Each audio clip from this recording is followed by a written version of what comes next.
하나님의 말씀 요한복음 21장 12절부터 19절까지 한 절씩 우리 보도록 하겠습니다. 예수께서 이르시되 와서 조반을 먹으라 하시니 제자들이 주님이신 줄 아는 고로 당신이 누구냐 감히 묻는 자가 없더라. 예수께서 가셔서 떡을 가져다가 그들에게 주시고 생선도 그와 같이 하시니라. 이것은 예수께서 죽은 자 가운데서 살아나신 후에 세 번째로 제자들에게 나타내신 것이라. 그들이 조반 먹은 후에 예수께서 시몬 베드로에게 이르시되 요한의 아들 시몬아 네가 사람보다 나를 더 사랑하느냐 하시니 이르되 주님 그러하나이다. 내가 주님을 사랑하는 줄 주님께서 아시나이다. 이르시되 내 어린 양을 먹이라 하시고 또 두 번째 이르시되 요한의 아들 시몬아 네가 나를 사랑하느냐 하시니 이르되 주님 그러하나이다. 내가 주님을 사랑하는 줄 주님께서 아시나이다. 이르시되 내 양을 치라 하시고 세 번째 이르시되 요한의 아들 시몬아 네가 나를 사랑하느냐 하시니 주께서 세 번째 네가 나를 사랑하느냐 하시므로 베드로가 근심하여 이르되 주님 모든 것을 아시오매 내가 주님을 사랑하는 줄을 주님께서 아시나이다. 예수께서 이르시되 내 양을 먹이라. 내가 진실로 진실로 내게 이르노니 네가 젊어서는 스스로 띠뛰고 원하는 곳으로 다녔거니와 늙어서는 내 팔을 벌리리니 남이 내게 띠띠우고 원하지 아니하는 곳으로 데려가리라. 이 말씀을 하시면 베드로가 어떠한 죽음으로 하나님께 영광을 돌릴 것을 가리키심이르라. 이 말씀을 하시고 베드로에게 이르시되 나를 따르라 하시니 오늘 저는 요한복음 21장 12절로 19절을 본문으로 나를 따르라 Follow me 라는 제목으로 말씀을 전하고자 합니다. 여러분들 가끔 미국 가정 혹은 미국인들과 함께하는 식사 자리에 초대를 받으신 적이 있을 것입니다. 주로 미국인들과 함께하면 상당히 우리가 좀 힘들어하는 것이 영어도 좀 딸리지만은 참 이분들은 식사하면서 이야기하기를 너무 좋아해요. 그러다 보니까 식사 시간이 굉장히 길어집니다. 특별히 프랑스 사람들 같은 경우에는 아예 한 2시간 정도를 그렇게 식사 시간에 씁니다. 대부분의 시간은 음식을 먹으면서 이야기하는 것입니다. 반면에 우리 한국 사람들은 식사할 때에 시간이 짧습니다. 왜냐하면 말을 많이 하지 않습니다. 제가 어릴 때만 해도 정말 어른들로부터 귀에 못이 박히도록 듣는 말 중에 하나가 밥 먹을 때 말하면 복 나간다이 말하지 마라. 얼마나 여러분들 많이 들었습니까? 바로 이러한 한국의 문화에 착안하여서 한 10여 년 전에 만든 유명한 코미디가 바로 대화가 필요해 라는 제목입니다. 이 코미디는 언제나 이렇게 시작합니다. 경상도 아버지인데 밥 먹자 라는 말로 시작합니다. 밥을 먹으면서 서로 눈치 보면서 아무 말도 하지 않습니다. 그러다가 아버지가 문득 옆에 있는 아들에게 말합니다. 네 형은 어디 갔길래 밥 먹으러 안 오노? 했더니 둘째 아들이 말합니다. 형은 지난달에 군대 갔는데 예. 여러분 이게 무슨 말이겠습니까? 지금 웃지 않는 분들은 이해를 못 하시는 것 같은데 그만큼 대화가 없다는 겁니다. 오죽 대화가 없으면 자기 아들이 지난달에 군대 갔는데도 모르고 밥을 먹었다는 것이에요. 혹시 여러분 이게 여러분 이야기가 아닙니까? 오늘 본문 배경에도 보면 예수님과 제자들 간의 바로 아침 식사 자리를 보여주고 있습니다.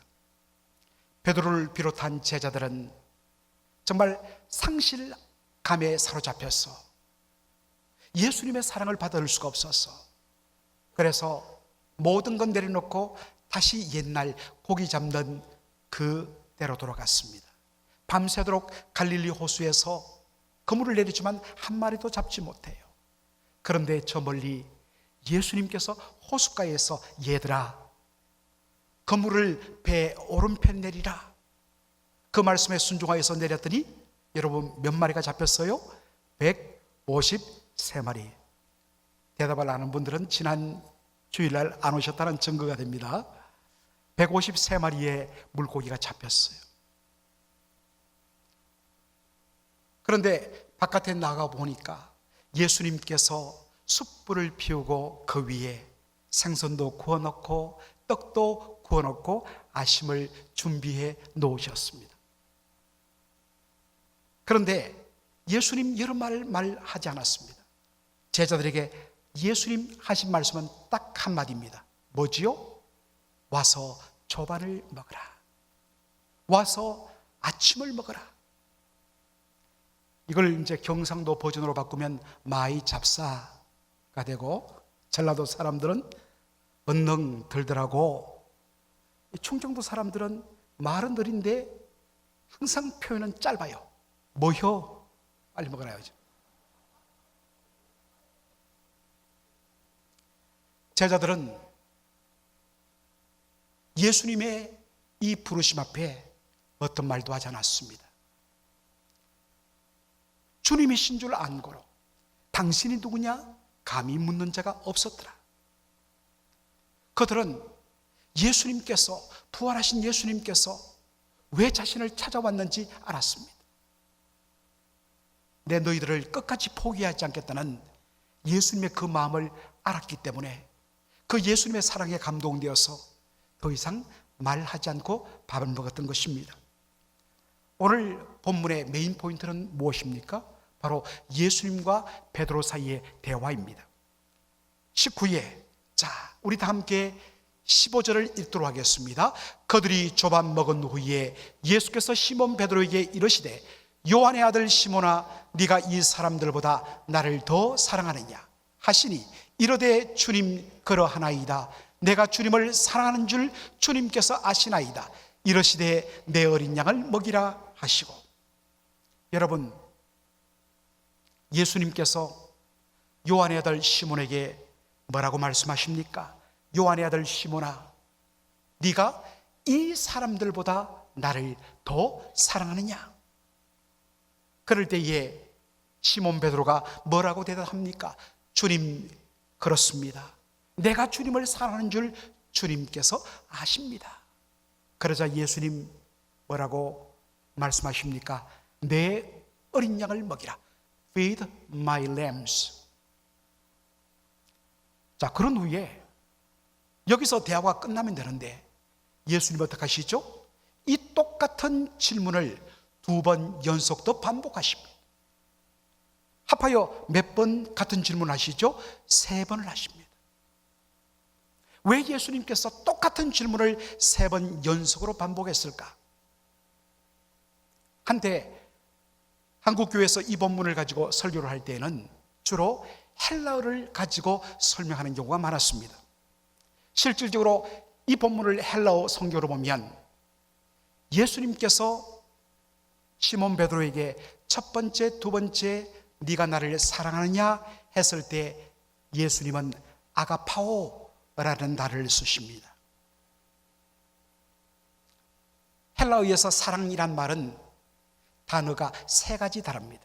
그 중에 아가파오, 이것은 바로 divine love, 신적인 사랑을 가리키는 말입니다. 하나님이 사랑하는 수준. 베드로야, 너는 하나님의 사랑 수준으로 나를 사랑하느냐?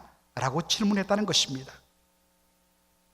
그런데 이 질문에 대하여 베드로는 자신의 사랑 고백을 어떤 단어로 고백하느냐 하면 필레오.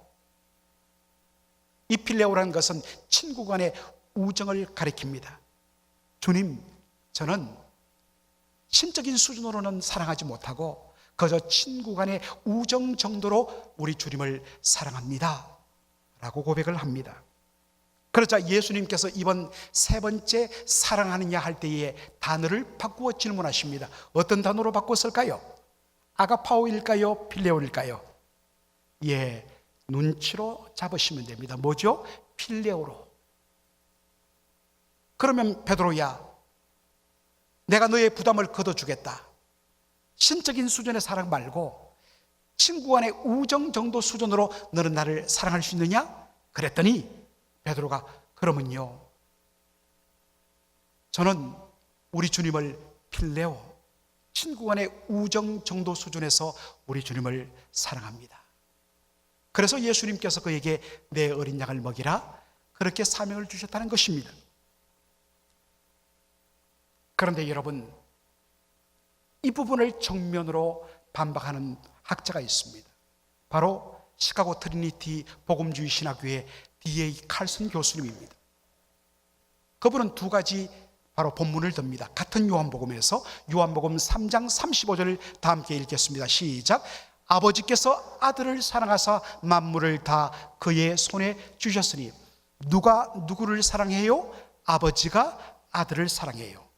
성부 하나님이 성자 예수님을 사랑해요. 그렇다면 당연히 여기 사랑이란 단어는 무슨 단어야 하겠습니까? 아가파오, 필레오. 어느 쪽입니까? 아가파오. 맞아요. 그런데 똑같은 표현이 요한복음 5장 20절에도 나옵니다. 다 같이 읽겠습니다. 아버지께서 아들을 사랑하사.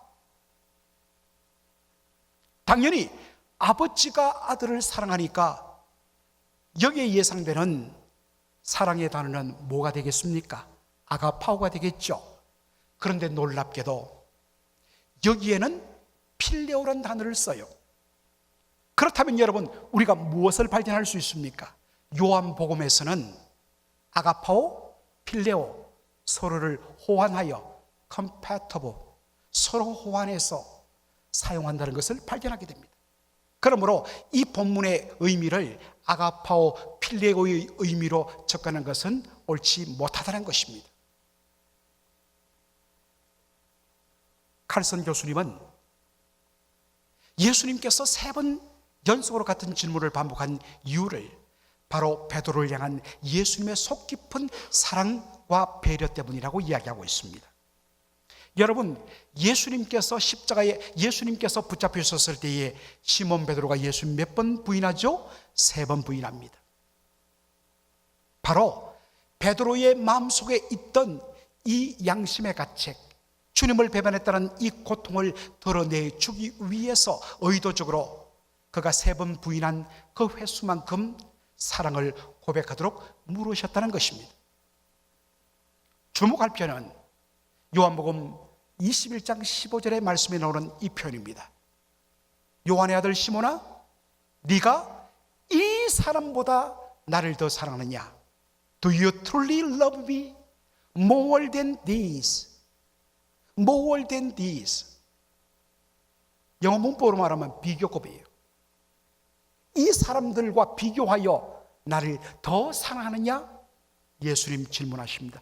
여러분, 왜 예수님이 이렇게 질문했을까요? 그것은 예수님께서 붙잡히시기 전날 밤 베드로가 했던 말 때문이었습니다. 베드로가 무슨 말을 하느냐? 마태복음 26장 33절 우리 다 함께 읽겠습니다. 베드로가 대답하여 이르되 모두 주를 버릴지라도 나는 결코 버리지 않겠나이다. 베드로가 어떻게 이야기했다고요? 주님, 여기 있는 사람들 다 주님을 버리고 도망할지라도 저만큼은 결코 주님을 버리지 아니하겠습니까?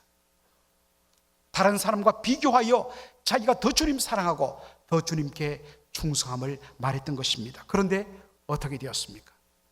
몇 시간 지나지 못해서 베드로는 3번 연속으로 예수님을 모른다고 저주하며 부인하게 되었습니다.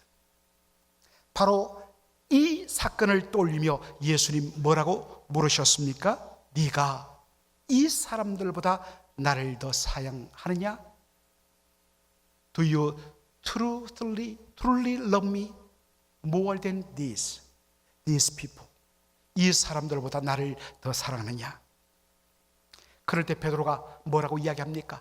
예, 주님, 여전히 저는 이 사람들보다 주님을 더 사랑합니다 라고 말하지 않습니다. 뭐라고 말합니까? 내가 주님을 사랑하는 줄 주님께서 아시나이다. 잡히기 전날 밤에는 다른 사람과 비교했는데 이제는 그 누구와도 비교하지 않습니다. 오직 주님 부끄럽지만 제가 주님을 진심으로 사랑한 것을 주님이 아십니다. 바로 예수님과의 퍼스널한 사랑의 고백으로 그의 고백을 드립니다. 이 고백을 받으신 예수님께서 그에게 명령 하나를 주십니다. 요한복음 21장 19절 우리 다 함께 읽겠습니다. 이 말씀을 하시고 베드로에게 이르시되 뭐라고요? 나를 따르라. Follow me. 나를 따르라. 설교 제목이 여기서 나왔습니다. 여러분, 나를 따르라. 따르라라는 말이 무슨 뜻일까요? 이 follow라는 단어 헬라어로 보면 제자가 되라라는 뜻입니다. 나를 따르라. 너는 나를 따르는 제자가 되어야 된다라는 뜻입니다. 여러분, 제자가 무엇입니까? 제자란 것은 그저 학원 가서 영어 수학 공부하고 끝마치면 잊어버리는 것이 아니라 진짜 제자는 스승의 모든 것, 그의 가르침, 그의 호흡, 그의 모습, 심지어 그의 인격과 성품까지 그대로 따르며 담는 자가 뭐냐? 제자라는 것입니다. 예수님의 제자라는 것은 바로 그를 보면 누가 보인다고요? 예수님이 보여요. 왜냐? 예수님의 제자는 예수님을 담는 자이기 때문인 것입니다. 베드로가 따라야 할 예수님의 모습은 어떤 것일까요? 여러 가지가 있겠지만 특별히 이 사건을 문맥으로 하여 봤을 때 베드로가 따라야 할, 닮아야 할 예수님의 모습은 무엇일까요? 바로 실패하고 무너진 제자들을 포기치 않고 끝까지 찾아가시며 싸매어 주시며 위로하여 주시며 다시 일으켜 세워주시며 용기를 주셔서 다시 세상에 나가 멋있게 사명 감당할 수 있도록 하시는 이 예수님의 모습을 베드로는 배우고 닮아야 된다는 뜻입니다. 여러분, 예수님께서 그렇게 하실 수 있는 것, 싸매어 주시고 또 용서하여 주시고 품어주실 수 있는 이유는 어디 있을까요? 히브리서 4장 15절이 그것을 우리에게 너무나 잘 보여줍니다. 우리 다 함께 읽도록 하겠습니다. 우리에게 있는 대제사장은 우리의 연약함을 동정하지 못하실 이가 아니요 모든 일에 우리와 똑같이 시험을 받으신 이로되 죄는 없으시니라. 여러분, 예수님은 어떤 분인가? 예수님은 우리의 연약함을 동정하지 못하실 이가 아니요 부정의 부정은 뭡니까? 강력한 긍정을 말합니다. 예수님 우리의 연약함을 반드시 동정하시는 분이다. 그런데 많은 분들이 이 동정이라는 단어에 참으로 어떤 의미에서는 조금 고개를 갸우뚱하는 분들이 계십니다. 왜냐? 우리 한국 사람들에게 동정이라는 이 개념이 주는 뉘앙스는 대단히 부정적이기 때문입니다. 나를 왜 동정해? 동정의 눈빛으로 보지 마. 사람 뭘로 보고 그래? 안 좋게 생각해요. 그런데 여러분, 원래 이 동정이란 말은 한자에서 왔거든요. 같을 동자, 뜻정자, 마음 정자입니다. 같은 마음을 품는 것입니다. 심파티, 헬라어에서 나왔습니다. 심은 같다는 말이고 파스는 마음을 뜻해요. 컴패션, 바로 라틴에서 나왔습니다. 컴은 함께란 말이고 패스는 마음을 뜻해요. 같은 마음을 함께 가지고 옆에 서주며 함께 아파하는 것, 이게 진짜 뭐냐? 동정이란 것입니다. 예수님께서 우리의 연약함을 동정하시는 이유는 어디 있는가? 어디 있다고요? 그분은 모든 일에, 우리가 겪을 수 있는 모든 일에 우리와 똑같이 무엇을 받으셨다? 시험을 받으셨다. 예수님, 제 마음 모를 거예요. 예수님은 이런 일을 겪어보지 않았잖아요. 무슨 소리냐? 나는 모든 일에 너희와 똑같은 시험들과 고난을 받았다. 그렇기 때문에 나는 너와 같은 마음을 가질 수 있고, 그렇기 때문에 내가 너를 이해할 수 있어. 이것이 우리 주님의 마음입니다. 여러분, 이 예수님은 오늘도 동일한 심정으로 여러분을 찾아오십니다. 얼마나 힘들었니? 참 견디기 어려웠을 거야. 네 마음 알아. 그러니 힘내. 우리 극복하자. 이것이 바로 우리 주님인 줄로 믿습니다. 오늘도 이 연약함을 동정하시는 우리 주님의 은혜와 사랑으로 일어나시는 저와 여러분 되기를 주의 이름으로 축원합니다. 예수님의 사랑으로 베드로가 회복이 되었어요. 예수님 뭐라고 했죠? 너는 나를 따르라. 너는 나를 닮는 제자가 되라.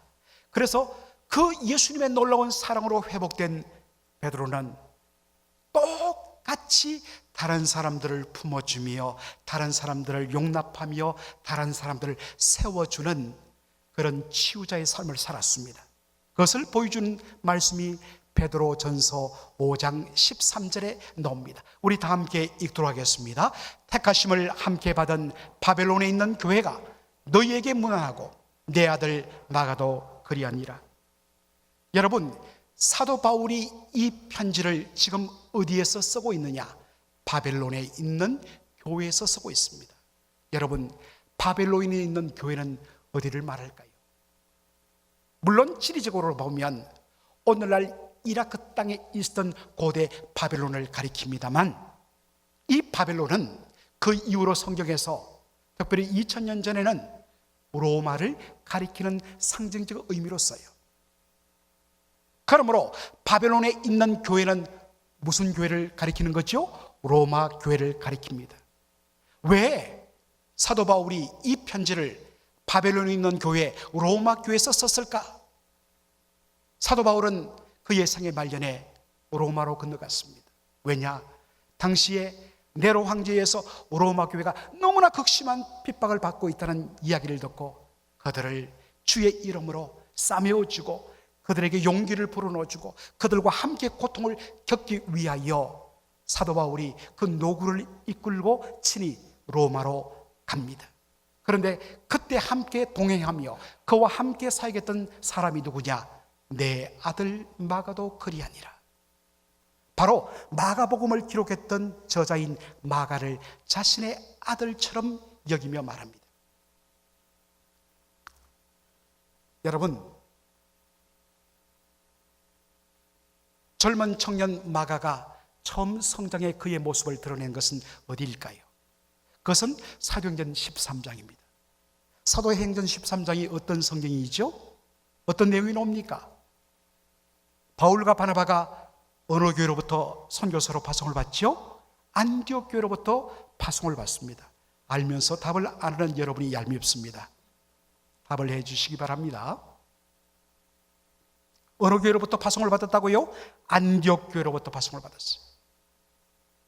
그런데 그때 바울과 바나바가 데리고 간 선교팀원으로 데리고 간 젊은 청년이 누구였냐? 바로 마가였습니다. 그런데 이 마가 요한에게 어떤 일이 일어나느냐? 13장 13절을 우리 다 함께 읽도록 하겠습니다. 바울과 및 동행하는 사람들이 바보에서 배 타고 밤빌리아에 있는 버가에 이르니 요한은 저희에게서 떠나 예루살렘으로 돌아가고, 바울과 바나바가 제1차 선교여행을 시작하면서 구보로 섬을 통과하여서 배를 타고 본격적인 사역이 시작되는 첫 번째 사역지인 밤빌리아 버가에 도착했습니다. 그런데 도착하자 얼마 안 가서 선교팀원이었던 마가 요한이 어떻게 했다고요? 마가 요한은 저희에게서 떠나 자기 집이 있던 예루살렘으로 돌아가 버렸다는 것입니다. 여러분, 얼마나 바울이 배신감을 느꼈겠습니까? 그래서 나는 앞으로는 마가 요한이라면 다시는 내가 쳐다보지도 않겠다 결심을 했습니다. 그리고 이것이 현실로 나타납니다. 하나님의 은혜로 1차 선교여행이 성공적으로 끝납니다. 다시 파송한 본부교회인 안디옥 교회로 돌아와 보고하고 거기서 새로운 힘을 재충전받습니다. 그런 후에 두 번째 제2차 선교여행을 떠납니다. 그것이 사도행전 15장 마지막 부분에 나오는데, 거기서 보면 바울과 바나바, 정말 일생의 동역자였던 이 친밀한 두 선교사가 대판 싸우는 장면이 나옵니다. 자, 우리 다 함께 37절로 39절을 읽도록 하겠습니다. 바나바는 마가라 하는 요한도 데리고 가고자 하나 바울은 밤빌리아에서 자기를 떠나 함께 일하러 가지 아니하는 자를 데리고 가는 것이 옳지 않다 하여 서로 심히 다투어 피차 갈랐으니, 바나바는 야, 젊은 사람 그럴 수도 있지, 한번 용서하고 기회를 주자. 그런데 바울은 무슨 소리 하냐, 내 눈에 흙이 들어가도 절대로 내 마가 요한은 쳐다보지도 않는다. 이렇게 해서 그 깊이 있게 함께 동역했던 이 두 사람의 동역자가 어떻게 했다고요? 서로 심히 다투어 피차 뭐 했다? 갈랐었다. 피차 갈랐었다. 여러분, 이 단어가 어디에 쓰이냐면 가정법원 이혼법정에서 쓰입니다. 판사 앞에서 판결받고 사인 딱 하고 나서는 뒤도 안 돌아보고 피차 갈랐다. 바로 디보스라는 이혼하다는 말, 헬라어 말이 여기 쓰입니다. 다시 안 보겠다는 겁니다. 누구 때문에? 누구 때문에? 마가 요한 때문에. 그런데 시간이 10년 흘렀습니다. 시간이 10년 흐르면서 로마 감옥에 갇혀서 이제 처형 날을 기다리는 바울이 마지막으로 제자 디모데에게 두 번째 편지를 보냅니다. 그것이 디모데후서예요. 그 디모데후서 4장 11절에 이렇게 요청하는 장면이 나옵니다. 다 같이 읽겠습니다. 누가만 나와 함께 있느니라. 네가 올 때에 누구를 데려오라? 마가를 데리고 오라. 다시는 안 보겠다 했던 그 마가를 데려오라. 바울도 바뀌었어요. 바울도 바뀌었어요. 그런데 마가도 바뀌었습니다. 왜 마가를 데려오느냐? 저는 나에게 너무나 유익한 존재다. 모든 사람들이 배척하고 손가락질하고 다시는 저런 인간 상종 안 한다고 했던 그 마가가, 무익했던 마가가 어떻게 이렇게 주의 일에 쓰임받는 유익한 존재로 변화되게 되었을까요? 그 뒤에는 누가 있었다고요? 베드로가 있었다는 것입니다. 왜 베드로가 이 정말 망나니 같은 마가 요한을 품어주고 다독여주고 기다려주면서 마침내 유익한 존재로 바꿀 수 있었느냐? 물론 주님의 은혜지만 그렇게 쓰임받을 수 있었느냐? 그것은 자신을 용서하시고 품어주시고 치유해 주시고 사명을 주시는 예수님 때문에. 그 예수님의 마지막 부탁이 뭐라고요? 너는 나를 따르라. 베드로야, 너는 나를 닮아야 한다. 내가 너 용서해 줬지?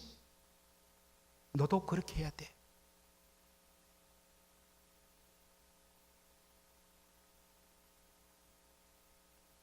스위스의 정신의학자,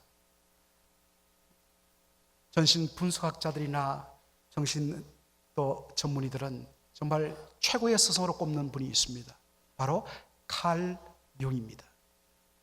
이 칼 융이 만들어내는 아주 유명한 개념이 있습니다. 온디더 힐러, 상처 입은 치유자라는 것입니다. 칼 융은 이렇게 말합니다. 상처를 입고 고침받은 사람만이 다른 상처 입은 사람을 뭐 할 수 있다? 치유할 수 있다. 여러분, 상처 입고 그냥 내버려두면 그 상처는 독이 되어서 자기도 죽이고 다른 사람도 죽여요. 여러분, 호되게 시집살이를 하는 며느리, 그 며느리가 그 고통이 상처가 치유되지 않으면 나는 절대로 저같이는 안 돼야지. 그런데 치유되지 않으면 똑같이 자기 며느리를 잡는 못된 시어머니가 됩니다. 혹시 여러분 그런 시어머니가 아니십니까? 왜 다 그때 고개를 이렇게 또 다 숙이고 눈을 들라? 여러분, 상처를 입는 것으로는 절대로 운디더 힐러가 되지 못합니다. 상처를 입었는데 그 상처가 치유될 때에, 그때에 다른 신음하고 고통하는 사람들을 보는 눈이 열리고 그들을 품고 그들을 또 치유하는 운디더 힐러, 상처 입은 치유자가 된다는 것입니다. 사랑하는 성도 여러분, 여러분 과거에 아픔이 있을까요?